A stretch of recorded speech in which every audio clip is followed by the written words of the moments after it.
Bonjour à tous, bonjour les amis, j'espère que vous allez bien. Combien faut-il pour arrêter de travailler? Une question simple et pourtant les réponses sont diverses et compliquées. La question a été posée récemment sur le Club Blue Sky, c'est intervenu dans le fil de discussion. Je ne sais pas pourquoi cette question est arrivée. En fin de compte, chacun a donné sa réponse et on s'est rendu compte que les réponses étaient complètement différentes. Et puis j'ai dû poser cette question dans ma vie des centaines de fois à mon entourage ou à des anciens collègues. Et c'est vrai que j'avais des réponses complètement hallucinantes, abracadabrantes, des approches délirantes. Donc je vais vous donner mon avis, mon approche dans cette vidéo. Et encore une fois, ce n'est que mon avis. Voilà, vous pouvez avoir un avis différent, il n'y a aucun souci. Vous le mettez en commentaire. Combien il faut pour arrêter de travailler pour vous. Vous pouvez venir aussi sur le Club Blue Sky en discuter. Je pense que c'est un sujet très intéressant, surtout pour ceux qui détestent leur travail, ce qui était mon cas. Donc voilà, donc, parce que si vous aimez votre travail, évidemment, vous allez sûrement avoir envie de continuer votre travail, peu importe que vous soyez riche, très riche, super riche. Il y en a qui gagnent au loto et qui continuent de travailler parce qu'ils adorent leur travail, ils adorent leur bureau, ils adorent leur chef. Il n'y a aucun souci avec ça. Moi, c'est pas mon cas. Moi, je détestais mon travail. Je ne sais pas comment on peut s'épanouir dans une entreprise. Je ne sais pas comment on peut s'épanouir avec un chef, avec un toit au-dessus de la tête, un bureau, je ne sais pas, je ne connais pas, je n'ai pas la méthode, je ne peux pas vous l'apprendre. Par contre, ici sur cette chaîne, eh bien, on essaye de s'émanciper financièrement et de se libérer de l'esclavage du salariat ou du freelance, peu importe, c'est la même chose. Alors, je vais vous donner, alors avant de vous donner mon avis sur ce sujet, combien il faut d'euros pour eh bien, voilà, ne plus avoir à travailler et à subir l'oppression d'un chef. Bon, j'arrête là. Quelles sont, donc avant de vous dire mon approche, quelles sont les réponses les plus fréquemment données quand j'ai posé cette question? Et c'est pour ça que je fais cette vidéo aussi, parce que je me suis rendu compte sur le club qu'il y en a qui ont donné cette réponse. Et c'est vrai que cette réponse, elle me hérisse. Voilà. En général, quand les gens ne se sont pas posé cette question, ils vont vous répondre des choses complètement délirantes. Par exemple, combien il vous faut pour arrêter de travailler? Ils vont vous dire « Oh, il me faudrait au moins 200 millions d'euros. » Demandez autour de vous, demandez à vous-même. Hein. D'ailleurs, ça se trouve, il y en a certains qui vont dire bah, « évidemment, oui, 200 millions d'euros, ça me paraît tout à fait cohérent pour arrêter de travailler. » Ou même 20 millions d'euros, ou même 50 millions. Pourquoi pas? Mais j'ai peur que vous n'arrêtiez jamais de travailler, parce que l'ambition est très élevée. Alors il y en a qui vont dire « Ah bah oui, mais c'est comme ça, on arrête de travailler seulement si on atteint un niveau super élevé. » Pas de problème, il faut avoir des grands objectifs. C'est-à-dire d'un seul coup, quand on leur pose cette question, ils se mettent à se penser, à s'imaginer dans une vie à la Elon Musk et à se dire « Oui, si j'arrête de travailler, c'est vraiment pour faire bénéficier à l'humanité de mes super pouvoirs. » Je ne sais pas pourquoi les gens basculent. Quand on leur dit arrêtez de travailler, il faut vraiment que ça vaille la peine. Alors je ne sais pas s'ils aiment leur travail tellement que pour s'arracher à leur travail, pour s'émanciper de leur travail, ils ont besoin vraiment d'avoir une carotte énorme pour se dire oui, 200 millions d'euros, là ça va vraiment le coup. Sinon je continue à travailler pour 2000 euros par mois, ça me va très bien. Donc il y a soit d'un côté 200 millions, 50 millions c'est la même chose, ou d'un côté 2000 euros par mois, ils sont là. Non, je prends les 2000, il n'y a pas de souci, je reste. Non, donc soit en termes de patrimoine, donc il vous balance un chiffre hallucinant. Je suis sûr qu'il y en a qui vont me dire bah oui, c'est normal, donc mettez en commentaire le chiffre pour vous, le patrimoine qu'il faudrait pour arrêter. Ou bien il vous invente un chiffre délirant en termes de salaire. Ils vous disent oui, moi j'arrêterai de travailler, il me faudrait au moins 50 000 euros par mois. Ouais, minimum, sinon c'est pas... Puis là, je leur dis, mais attends, je comprends pas. Tu gagnes combien aujourd'hui? Non, aujourd'hui, je gagne 1800 euros. Ah, d'accord. Donc, tu gagnes 1800 euros et tu aimes ton chef? Non, je le déteste. Mais par contre, pour le quitter, il te faudrait 50 000 euros par mois, sinon tu le quittes pas. Ouais. Non, il y a quelque chose d'incohérent, d'irrationnel là-dedans. Enfin, en tout cas, pour moi, c'est pour ça que je vais vous dire un petit peu mon approche. Alors, l'approche qu'on voit l'approche la plus honnête, on va dire, Et c'est celle finalement qui est la moins adaptée du fait du caractère irrationnel de l'être humain et de ses biais cognitifs. Okay, l'approche normale, si on était rationnel, pour ceux qui sont rationnels d'ailleurs, ils peuvent utiliser cette approche, mais ça, les gens rationnels, ça représente environ 1% des gens. Donc si vous êtes rationnel, vous vous demandez combien ai-je besoin? Vous posez cette question honnêtement. Si vous me répondez j'ai besoin de 200 millions d'euros, ça veut dire que vous n'êtes pas rationnel. Si vous me dites j'ai besoin de 50 000 euros, vous n'êtes pas rationnel. Oubliez cette méthode, utilisez la prochaine approche que je vais vous proposer, parce que celle-là ne va pas convenir pour vous. Donc normalement, c'est combien ai-je besoin? Okay, donc vous faites le bilan de tout ce que vous avez besoin, combien pour payer mon loyer, pour avoir un appartement, pour payer votre nourriture, vos voyages, vos machins, tout ce que vous voulez, vos femmes, etc. Donc vous avez vos besoins, vous faites votre liste, vous faites le bilan et vous me dites un chiffre. Mais attention, hein, ce chiffre, faut pas raconter n'importe quoi. Hein. Ne me racontez pas 50 millions d'euros. C'est pas possible. Enfin, c'est pas que c'est pas possible. Mais c'est que bon, déjà vous ne seriez pas en train de me regarder sur cette chaîne si c'était le cas.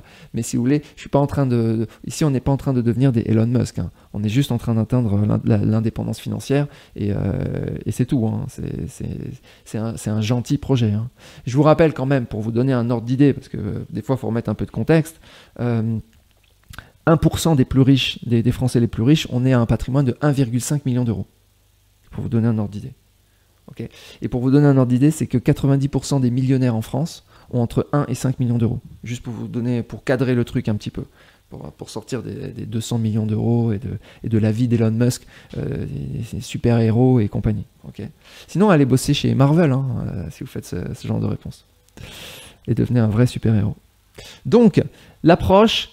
Combien ai-je besoin? Ça devrait être l'approche normale. Et certains vont répondre 2000, d'autres vont répondre 3000, 4000, 5000, 6000, etc. Mais ils vont répondre quelque chose d'un minimum cohérent en ayant fait un calcul sur Excel, etc. Quelque chose de cohérent. En général, ça va tourner entre, allez, pour faire large, ça va tourner entre 2000 et 7-8 000. Voilà, on va tourner entre ça. C'est-à-dire que quelqu'un qui dépense au-delà, ça commence à être un peu bizarre. Voilà. Qu'est-ce qu'il fait avec son argent? Ensuite, donc ça c'est le premier point. Donc ça c'est l'approche de combien ai-je besoin. Et chaque personne est différente, mais bon, au final, on va tous être à peu près dans la même tranche. Ok. Je mets entre 2 et 8 000. Hein. Si vous pas 50 000. Ok. Donc, attention, hein, ceux qui me disent 50 000, vous pouvez avoir de l'ambition, il n'y a pas de problème, mais vous sortez carrément du truc normal, quoi. C'est pas une vie normale. Moi, vous me donnez 50 000 euros par mois, franchement, je ne sais pas comment faire. Si vous me forcez à les dépenser, je vais les dépenser, il n'y a pas de souci, mais vraiment aucun intérêt, quoi. Vraiment zéro. Ok. En même temps, moi, j'ai toujours eu une vie un peu minimaliste, donc voilà, mais ça me plairait même pas. Qu'est-ce qu'il y a? Je vais acheter un appartement avec 50 chambres, un château, avec des bonnes. Non, mais on peut imaginer des vies comme ça, mais c'est pas du tout la vie que ma vie rêvée. Hein, c'est pas du tout ça. Hein. Bref, donc ça, c'est la mauvaise méthode, c'est de combien ai-je besoin, à moins que vous soyez rationnel. La bonne méthode, pour moi, la seule méthode valable, si vous n'êtes pas rationnel, la majorité d'entre nous, vous vous demandez simplement quand est-ce que je vais avoir des revenus passifs, des revenus qui tombent tout seuls, des loyers, des dividendes, ce que vous voulez, qui remplacent les revenus que j'ai aujourd'hui à souffrir au bureau. Vous voyez? Donc si vous gagnez 3 000 euros au bureau, et que vous vivez comme ça depuis des années, puis vous vivez une vie normale, bah pour moi, la bonne réponse, bah c'est 3 000. À 3 000, vous avez exactement le même montant. Vous recevez donc en automatique le même montant que vous recevez aujourd'hui de votre patron. Pour moi, l'équation s'arrête ici. Alors, vous pouvez me dire, oui, mais j'aimerais bien monter de niveau de vie. Certes, mais là, il va y avoir une question d'arbitrage, c'est-à-dire combien d'années je vais passer pour pouvoir augmenter, pour pouvoir gagner beaucoup plus, et de l'autre côté, bah, je vais devoir me souffrir mon patron tous les jours, et le bureau, et toutes les contraintes de la vie. Enfin voilà, c'est 8 heures par jour. C'est-à-dire combien ça vaut 8 heures par jour? Donc pour moi, en fait, la base de discussion avec vous-même, pour savoir quand arrêter, c'est d'avoir les mêmes revenus que vous avez, donc les revenus de votre travail, vous les avez en revenus passifs. Fin de l'histoire. Alors maintenant, on peut affiner. Première façon d'affiner, c'est que en réalité, souvent, quand vous travaillez dans des villes, vous avez un coût de la vie qui est très cher, en fait. Par exemple, vous vivez, je sais pas, à Paris ou autre, dans des grandes villes, vous louez un appartement tout petit et très cher. En fait, si vous avez des revenus passifs, ou des revenus, vous pouvez vivre où vous voulez. Vous n'êtes pas obligé de vivre à Paris, comme un rat. Vous pouvez vivre où vous voulez. Et du fait que vous êtes mobile, en fait, vous pouvez diviser vos loyers par 2, par 3, vous pouvez vivre à l'étranger, vous pouvez vivre où vous voulez, et donc ça va vous coûter beaucoup moins cher. Donc vous n'avez pas besoin, en réalité, du même montant que celui que vous percevez par votre salaire, mais vous avez besoin d'un montant inférieur pour avoir le même niveau de vie, parfois même très inférieur. Donc celui, par exemple, qui gagnerait, 4 000 € par mois à Paris, il peut imaginer qu'il peut arrêter de bosser alors qu'il a 3 000 € de revenus nets passifs. Ça me semble tout à fait cohérent. Il n'y a pas besoin d'aller sur le même niveau. Pour avoir le même lifestyle, en réalité, il va avoir un style de vie très supérieur, parce qu'il n'y a rien de pire que de vivre dans une capitale. Il faut être clair et net. Il n'y a pas la mer, il n'y a pas le soleil, il n'y a rien, quoi. Donc en réalité, c'est inférieur. Ça, c'est première possibilité d'affiner. Deuxième possibilité d'affiner, c'est que on n'est pas obligé d'avoir l'équivalent en revenu passif, le même salaire.